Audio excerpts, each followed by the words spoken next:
नाराजी दूर करण्यासाठी इथपर्यंत आलात, नेमकी काय चर्चा झालेली आहे? आदरणीय भावनाताई ह्या आमच्या पूर्वीपासूनच नेत्या आहेत. लोकसभेच्या तिकिटावरनं जरी काही झालेलं असलं तरी मुख्यमंत्री महोदय हे नागपूरमध्ये आहेत आणि त्यांच्याच आदेशानं आज मी भावनाताईंची भेट घेतली.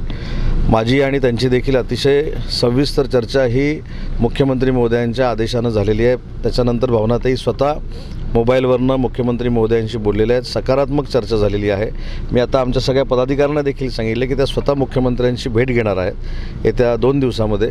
त्यांच्या मातोश्री देखील मुंबईला आजारी आहेत हे देखील आम्हाला कळलेलं आहे. त्याची देखील विचारपूस मुख्यमंत्री महोदयांनी केलेली आहे. आज रात्री किंवा 2 दिवसामध्ये भावनाताई स्वतः प्रमुख पदाधिकाऱ्यांच्या समवेत मुख्यमंत्री महोदयांशी चर्चा करतील आणि योग्य तो सकारात्मक निर्णय होईल.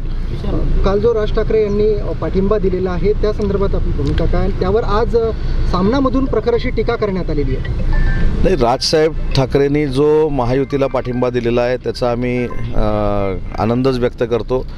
परंतु मला अजून एक लक्षात आलेलं नाही की सामनामधनं राज ठाकरेंच्या भूमिकेचं समर्थन कसं काय होऊ शकतं. सामनामधनं त्यांच्यावर टीकाच होणार आहे ना. सामनामधनं मुख्यमंत्र्यांवर टीका होणार आहे, सामनामधनं उपमुख्यमंत्र्यांवर टीका होणार आहे.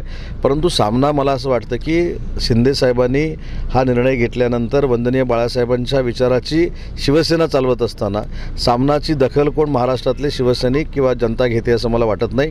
त्यांनी टीका करत राहावी. आम्ही 45पेक्षा जास्त जागा सगळ्यांच्या आशीर्वादाने जिंकू. साहेब, तुमच्या चर्चेतून भावनागोळींची नाराजी दूर झाली असं वाटते? मला असं वाटतं की काही गोष्टी ज्या असतात ह्या त्यांनी माझ्या कानावर घातलेल्या आहेत.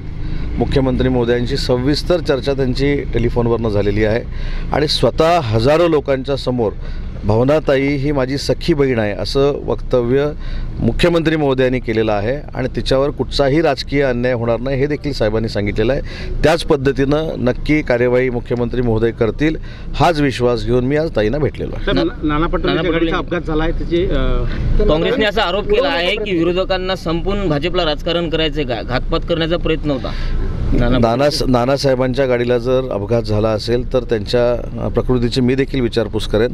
परंतु त्याच्यामधनं तशी काही शंका येत असेल तर पोलीस तपास तसं करतील ना. परंतु कुठच्याही राज्यकर्त्याला कायमस्वरूपी संपून राजकारण होत नाही आणि एवढी मॅच्युरिटी नक्की महायुतीच्या नेत्यांमध्ये आहे. साहेब, नेमकं भावनागोळी 5 वेळा खासदार आल्यानंतर अचानक तिकीट काटण्याचे असे कोणते कारणं समोर आलेत की तिकीट नाकारले? नाही, भावनाताईंनी काम केलेलं नाही, भावनाताई कार्यक्षम नाहीत असं कुठेही वक्तव्य आमच्याकडनं झालेलं नाही. त्या आमच्या नेत्या आहेत हेच मी सुरुवातीला सांगितलेलं आहे. परंतु काही अडचणीतनं हे तिकीट त्यांना मिळालं नसेल. परंतु त्यांच्या एकंदरीत चर्चेतनं त्यांचं मन किती मोठं आहे हे देखील मला बघायला मिळालेलं आहे. आणि म्हणून अशा नेत्या ज्यावेळी एखाद्या पक्षाच्याकडे असतात त्यावेळी त्यांना जतन करणं, ठेवा म्हणून ही आमची सगळ्यांची जबाबदारी आहे. फक्त एवढंच सांगतो की आजच्या चर्चेतनं मला देखील जाणवलेलं आहे की त्यांचं मन